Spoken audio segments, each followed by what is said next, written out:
Hi hello friends, आज सकाळी घरचा नाश्ता नाही जमला म्हणून थोडं बाहेर आले आणि मस्त इडली सांबार ऑर्डर केली.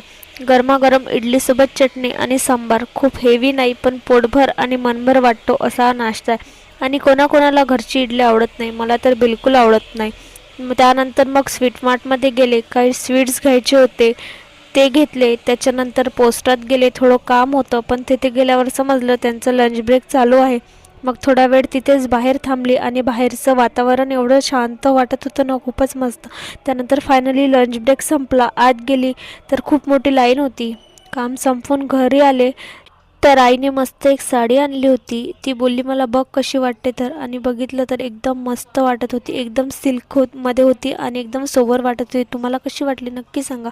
त्याच्या संध्याकाळी मस्त बाल्कनीतून सनसेट बघितला, खूप छान व्ह्यू होता. मग नंतर लक्ष गेलं आकाशात उडणाऱ्या पतंगीकडे आणि लहानपणीची आठवण झाली. लहानपणी स्वतः उडवायचो, आता फक्त आकाशात बघूनच आनंद घेत आहे. कारण आता या सर्व धावपळीमध्ये ह्या सर्व गोष्टी करायला टाइम नाही. नंतर कामासाठी बाहेर गेले आणि सर्वात आधी गाडीमध्ये पेट्रोल टाकून घेतलं आणि त्याच्यानंतर डीमार्टला गेलो. काही शॉपिंग करायची होती आणि डीमार्टमध्ये यावेळेस खूप साऱ्या प्रोडक्टवर buy one get one offer होत्या.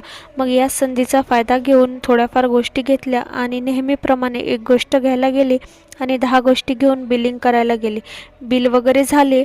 मग तिथून बाहेर गेल्यावर बाहेरचं खाल्लं नाही असं होणारच नाही. मस्त मोमोज खाल्ले आणि एवढं खाऊन पोट नाही भरलं म्हणून पुढे जाऊन मस्त पावभाजी आणि सँडविच खाल्लं आणि छान असा संपवला आजचा दिवस. तुम्हाला कसा वाटला नक्की सांगा आणि प्लीज ब्लॉग आवडत असतील तर चॅनलला लाईक शेअर सबस्क्राईब करायला विसरू नका. थँक्यू.